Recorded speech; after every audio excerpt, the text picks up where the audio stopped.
Accredited 111 domestic and international organizations, deploying 3,554 observers for the Ondo State governorship election. Chairman of INEC, Mahmoud Yakubu, who disclosed this at a stakeholders meeting held at the International Events and Culture Center, said the commission is determined to conduct a credible election. Senior reporter Ayodeji Muradio has more. This stakeholders meeting is one of the crucial steps taken by the Independent National Electoral Commission, INEC, ahead of the Ondo State governorship election slated for November 16. 17 political parties will participate in this election, and many of them are present at this meeting. We are very peaceful in my own party. One after another, they mounted the podium to speak, with the majority of the candidates praising the State Resident Electoral Commissioner, Oluwatoyin Babalola, for her impartiality and commitment to a credible election. The security agencies, the political parties, and all of us, the candidates, are conducting ourselves properly to ensure that there is peace in Ondo State. Beyond the rhetorics of politicking, she has held this fort like a professional. She's shown competence, she's shown dedication, and she has discharged her duties effectively and efficiently. I want to let you know that we have registered our protest on a lot of issues, and the last one being the fact that few people that are close to certain political parties that are still working in INEC should be recused of their responsibility so that there be credibility. INEC Chairman Mahmoud Yakubu expressed optimism that the Commission will perform beyond expectations during the election. The Commission has accredited 111 domestic and international organizations, deploying 3,554 observers for the election. We are deploying the BVAS machines for voter accreditation at polling units and for upload of results to the INEC result viewing portal. The representative of the Inspector General of Police promised that the police will ensure a peaceful election.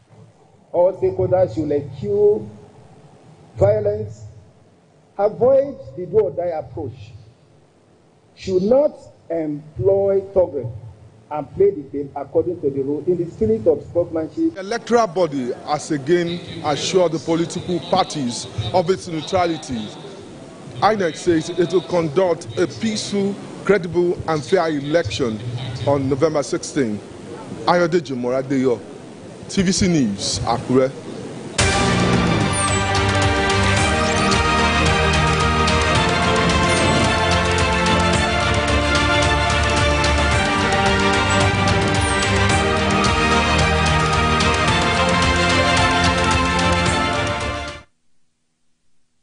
The Niger Delta Development Commission has begun the canalization of Kolo Creek to reduce flooding and promote marine transportation across 17 communities in Rivers and Bayelsa states.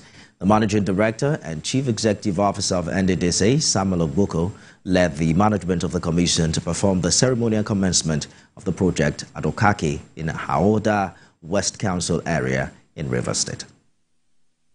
This project is in furtherance to President Bola Tinubu's renewed hope agenda. Its intention is to bring relief to rural dwellers threatened by perennial devastating floods.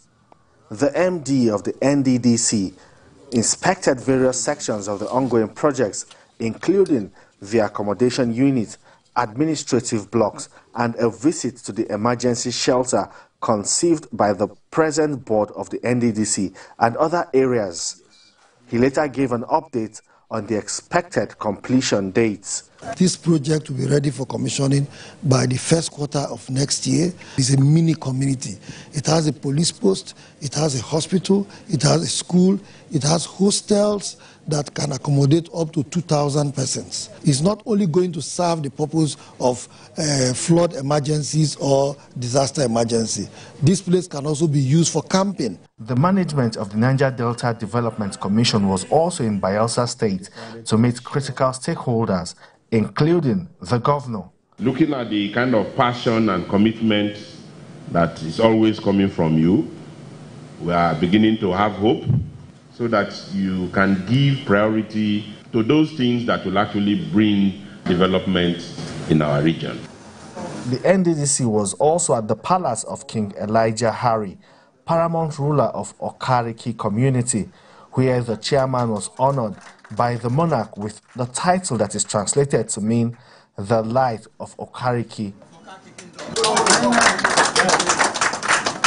We thank God in the first place for bringing such a man to head the NDDC in the person of Chief Samuel Obuku. We are very, very delighted. Mr. President directed us to come and take responsibility and ensure that hope comes to these communities. The NDDC boss was accompanied by the Commission's Executive Director of Projects, Victor Antai. They were at the community bridge area where the groundbreaking ceremony for the canalization of the Cocoa Creek was performed. And moving on, a large group of protesters caused a scene at the 3-arm zone area, demanding the resignation of the leadership of the Nigeria National Petroleum Company Limited. The protesters, under the auspices of the APC Solidarity and Development Forum, complained about the increasing pump price of petrol, endless fuel queues, among others. In an open letter to the President of the Senate and Speaker of the House of Representatives, the group attributed the ongoing fuel scarcity to a systemic failure in leadership and operational oversight within the NNPCL. The protesters have started making this demand from Monday, and the CEO of NNPCL is yet to respond to these allegations as at the time of filing this report. The NNPC has played the role of economic sabotage.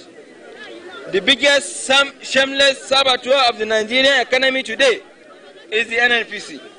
It has become an embarrassment to the government of Mr. President and to us APC youth. So many of the economic challenges for which the APC-led government is criticized and maligned today are caused by the direct sabotage of the national economy by Mele Kyari NNPC.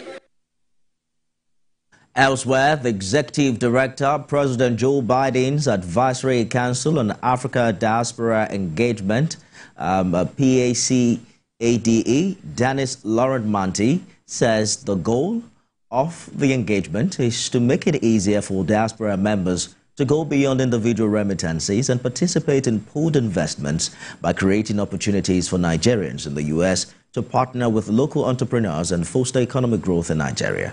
Ms. Laurent Manti stated this at the plenary presentation at the 7th Nigeria Diaspora Investment Summit in Abuja. She highlighted the Council's efforts, alignment with its mission to bridge communities and amplify the influence of the African diaspora. She expressed her gratitude to the support for the support of NITCOM and the leadership of Honorable Dabiru Iriwa, Chairman, CEO, Nigerians in Diaspora Commission. And speaking, she also, Honorable Abike Dabiru Iriwa, expressed her sincere appreciation to President Joe Biden for appointing Ms. Laurent Manti, who has shown dedication and leadership within the African diaspora. The Council was founded on a simple but powerful truth. The African diaspora is one of the most dynamic, innovative, and committed communities within the United States. Comprising of over 2 million African immigrants and their descendants, this community continues to contribute to the United States through entrepreneurship, education, healthcare, culture, and public service. Our purpose for the Council is to harness this collective energy and direct it towards sustainable and impactful change, both within the African community in the United States and across the continent. Meanwhile, President Bola Tinubu has expressed commitment to Nigerians in the diaspora as a calls for diaspora